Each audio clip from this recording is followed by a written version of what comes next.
সুপ্রিয় দর্শক মণ্ডলী, আমি বাপি শেখ। আপনারা দেখছেন নওদা টিভি 24। এই মুহূর্তে সরাসরি অবস্থান করছি নওদা উল্লাখ প্রাঙ্গণে। আপনারাও প্রত্যেকে অবগত আছেন যে এসআইআরকে কেন্দ্র করে কমিশনের নির্দেশে যে শুনানির ডেট, কী কারণে সব মানুষ যে শুনানি ডাকা হচ্ছে, সেই সব কারণ কিন্তু আজকে জানবো এবং দেখবো। আপনাদের সঙ্গে থাকুন।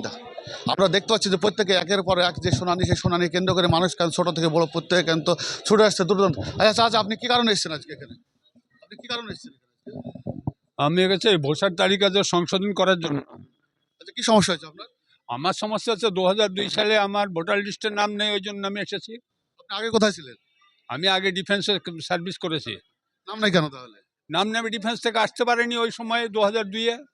এখন কি চাইছে আপনার? এখন কি চাইছে? এখন আমার সাথে ডকুমেন্টস নেবে।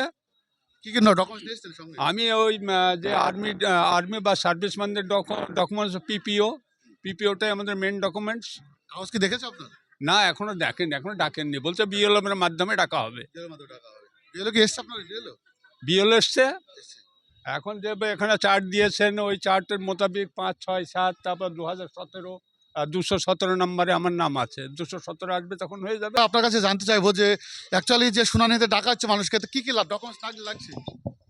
অ্যাকচুয়ালি হিয়ারিং এ যে নোটিশ গিয়েছে, সেই নোটিশে লেখা আছে পিছনে যে ডকুমেন্টসগুলো আছে, বিভিন্ন সাধারণ ডকুমেন্ট। মানুষ তো কনফিউজ হয়ে যাচ্ছে।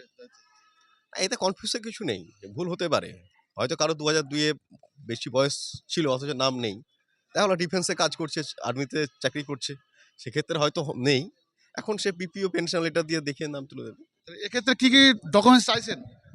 ডকুমেন্টস চাইছি বলতে, আমাদের যে হিয়ারিং যে নোটিশ দিয়েছে, সেই হিয়ারিং নোটিশের পিছন পাতে আমরা লেখা আছে টোটাল ডকুমেন্টস।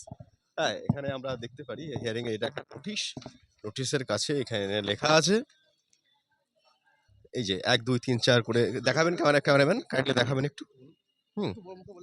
আচ্ছা, যে কোনো পরিচয়পত্র, পেনশন পেমেন্ট অর্ডার, যেটি কেন্দ্রীয় সরকার, রাজ্য সরকার, রাষ্ট্রায়ত্ত সংস্থার যে কোনো নিয়মিত কর্মী পেনশন প্রাপককে দেওয়া হয়েছে, যে কোনো পরিচয়পত্র, শংসাপত্র, নথি যেটি 1/7/1987 এই তারিখের পূর্বে সরকার, স্থানীয় কর্তৃপক্ষ, ব্যাংক, ডাকঘর, ভারতীয় জীবন বীমা নিগম, রাষ্ট্রায়ত্ত সংস্থা কর্তৃক প্রদত্ত, উপযুক্ত কর্তৃপক্ষ কর্তৃক প্রদত্ত জন্মের শংসাপত্র, পাসপোর্ট, স্বীকৃত পর্ষদ বিশ্ববিদ্যালয় কর্তৃক ম্যাট্রিকুলেশন, শিক্ষাগত যোগ্যতা শংসাপত্র, মানে মাধ্যমিক সার্টিফিকেট যেগুলো বলছে আর কি, রাজ্যের উপযুক্ত কর্তৃপক্ষ কর্তৃক প্রদত্ত স্থায়ী বাসস্থানের শংসাপত্র, বনভূমি অধিকার শংসাপত্র, উপযুক্ত কর্তৃপক্ষ কর্তৃক অন্যান্য অনগ্রসর সম্প্রদায়, তপশিলি জাতি, তপশিলি উপজাতি বা অন্য অনগ্রসর জাতির শংসাপত্র, কাস্ট সার্টিফিকেট যেগুলো বলছে আর কি, নাগরিকদের জাতীয় রেজিস্টার, রাজ্য স্থানীয় কর্তৃপক্ষের দ্বারা তৈরি পারিবারিক রেজিস্টার, কোনো জমি বাড়ি বরাদ্দের সরকারি শংসাপত্র,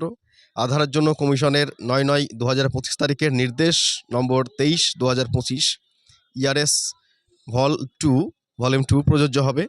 1/7/2025 অনুযায়ী বিহারের এসআইআর এর নির্বাচক তালিকার নির্দেশ। এই ডকুমেন্টের মধ্যে যে কোনো ডকুমেন্টস দেখালে তো হয়ে যাচ্ছে।